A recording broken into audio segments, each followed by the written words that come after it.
טוב, חזרנו למקום הפשע. אני במלון הילטון הולך לאכול סושי, אבל לא ביקימונו, אין יותר יקימונו, זה לא יאומן. מוסד של עשרות שנים שפשוט נמחק.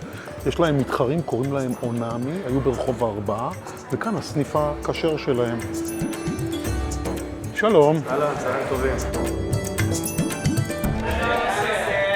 זה אני עוד זוכר מרחוב 4 שצורכים עליי כשאני נכנס. שיהיה ברוך הבא. זה ברוך הבא. זה נשמע כמו כללה, אתה יודע. פעם קודמת גם היה פה בעיה שלמה עם היין. היו צריכים ללכת למלון, להוציא מהמקרר של המלון. זה היה נורא. אני מקווה שהפעם זה השתנה. תמונות בתפריט בהילטון? בשוק. תמונות? אומנם יפות, אבל... רק הפתיח. טוב, עסקית 135 שקלים. נראה לי זה מה שאנחנו נראה. יש גם עסקית של 120. אולי נגלה גם 90? לא. אוקיי, אז מה אני יכול להציע לך לשתות בינתיים? תשמע, פעם האחרונה שהייתי כאן, לקח שעות והביאו לי יין שבכלל לא קשור למסעדה. אוקיי. אז נראה לי אני מוותר בכלל על יין. למרות שאצלי העיינות הם כולם שלנו ומכאן, שינו את זה... מאוד מאוד נגיש, ויש לך תפריט מאוד מסודר. תשמע, תראה, המסעדה הקודמת שהייתה כאן הייתה בין הכי טובות בארץ, לא היה טובה, יקימונו, ולצערי פשוט איננה יותר, לא הכשרה ולא הלא כשרה. אתה קצת בבעיה, לא? כאילו אני בא למסעדה עם רב ציפיות גבוה.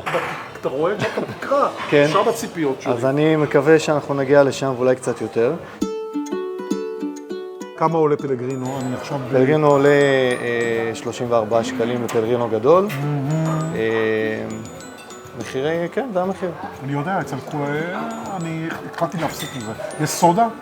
פשוטה? יש סודה פשוטה, אני יכול לדאוג לך גם לסודה פשוטה. אין ברירה, אנחנו מקצצים. לא, אנחנו לא מוכנים, אני גיליתי, אני לא יודע מה איתכם, אבל עשיתי על זה תחקיר.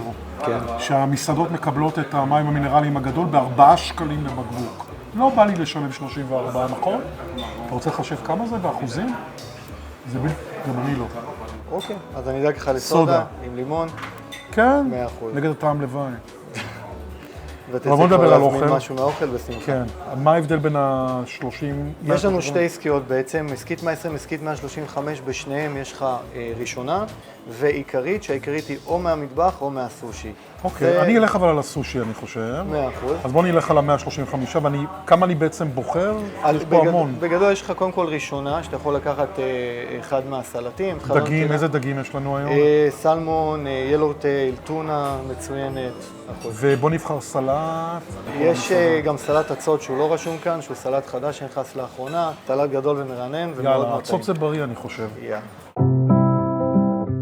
כאילו הלחצתי נורא, באמת יקימונו בעיניי הייתה המסעדה הנחשבת, הכי טובה בישראל.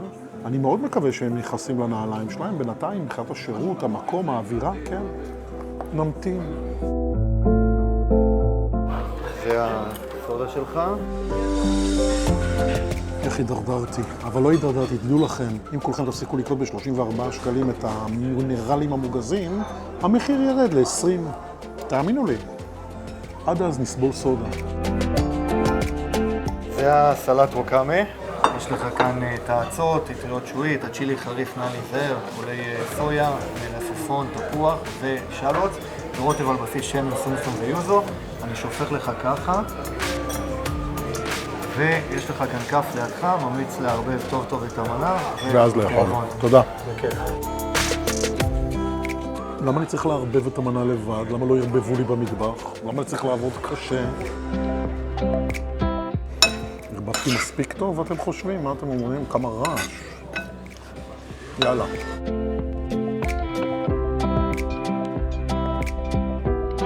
מנה מאוד טעימה, מאוד עדינה. הרוטב רק חלש לי מדי. הייתי רוצה אותו יותר חזק, זה לא שיש פה טעמים עזים שצריך לשמור עליהם. זה די ענה מהאצות, האדמה, אז צריך רוטב ככה שייתן לך אגרוף. אני גם מרגיש בריאות פה שאני אוכל אצות. ואני מרגיש כמו מדוזה. אוהבים את הערוץ שלי? בואו תראו לי אהבה, תעשו סאב, מנוי, תלחצו על הפעמון לקבל עדכונים. יש גם דרך מתוחכמת להראות לי. תודה. יש לנו סלמון עם סלמון סטים קריספי, ספייסי טונה עם מלפפון, מיקס צמחוני עם שקדים כלואים, טריאקי, צנון מחומץ, ומיקס של דגים לבנים עם מצארו, גזר ומלפפון. אפילו עשיתם לי פסל, אני רואה. כן, כן, השפים שלי מאוד אוהבים לעשות פה המון צורות. תקשיבו, אחד הדברים שאני הכי בודק בסושי זה את כמות האורז ששמים, כמה שפחות זה יותר טוב לנו, כי אנחנו רוצים יותר את הדג, ופה זה מושלם. אני לא חושב שראיתי מיומנות כזאת. איזה יופי.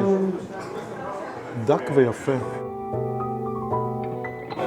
יש לי כאן גם קונוס שהשף ממש מתעקש שתטעם, קונוס ממש טעים. מה זה? עם ספייסי טונה, ווסאבי קראנץ', אבוקדו ביצה של סלב. ביצת סלב.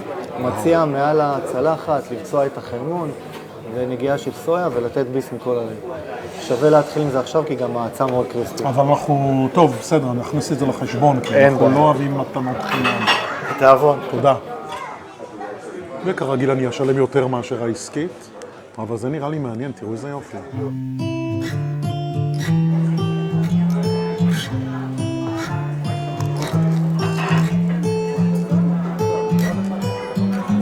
ביס מושלם, הכל משתלב, הכל עדין, ולא נודע כי בא אל קרבו. טוב, אנחנו אוכלים פה את משהו מתפרק, חמור ביותר. ביס שובה ויש פה. סלמון אין בים התיכון שאני משקיף עליו מהחלון פה מהמלון. אתם יודעים, הוא לא שוחה לנו פה בים התיכון. טונה דווקא בתקופה הזאת יש. גם הדגים הלבנים. חבל לי להרוס את הווסאבי, תראו איזה יופי הוא נראה. תראו, יש כל מיני שיטות איך לאכול את הווסאבי. אני מעדיף למוסס אותו בסויה. אני אוהב את החריפות הזאת שמגיעה יחד עם הסויה. פרפקט. ואז אנחנו לוקחים את הדבר היפה הזה, הורגים אותו, הורסים אותו, את הזר הפרח היפה שהיה פה, ובג'ינג'ר, אחרי הביס, מנקים את הפה, ויכולים לעבור לטעם הבא.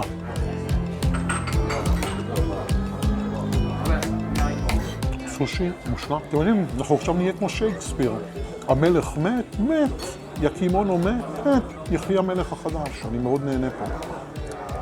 רמה מאוד גבוהה, ויש פה יתרון גדול כמובן אם אתם שומרי כשרות, כי לא תקבלו פה שרימפסים וזה, אבל כן תקבלו דגים טריים. איזה כיף שהם עובדים פה ממש לפי החוקים המחמירים של היפנים. לא תמצאי פה מיונז, לא טריאקי ולא כל מיני חרטוטים, בדיוק כמו ביקימונו. כבוד למסורת, כבוד לחומר הגלם. איך האוכל? אני יודע שבדרך אתה לא משתף, אבל בכל זאת. אני גם הפעם אנחנו לא נשתף. עכשיו אני משתף. כן? הם יודעים הכל.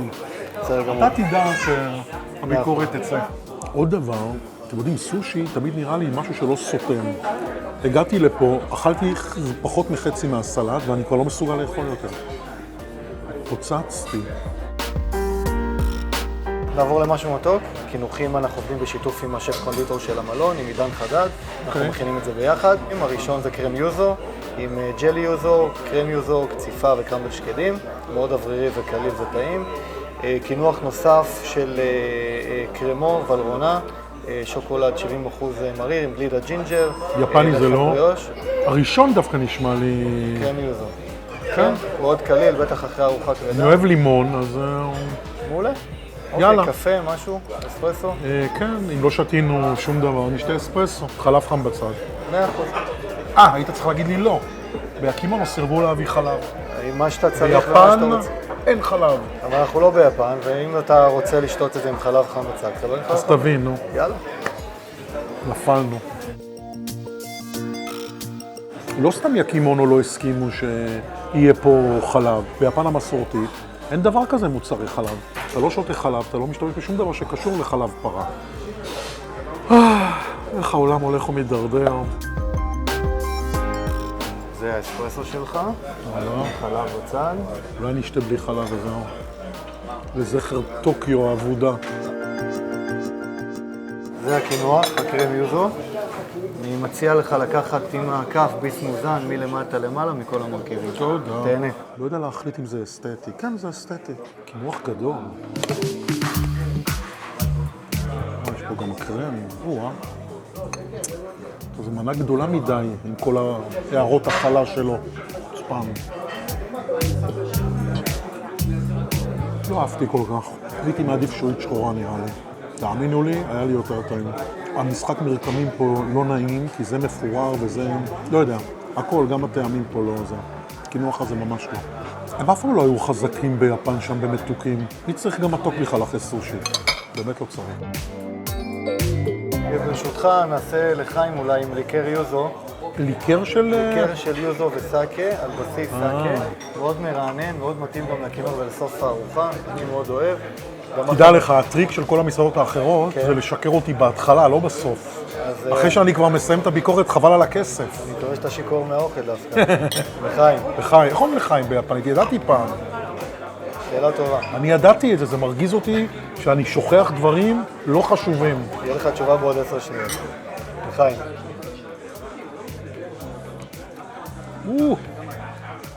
חזק. הייתי מעדיף את זה במקום הקינוח. לחייכם חמודים.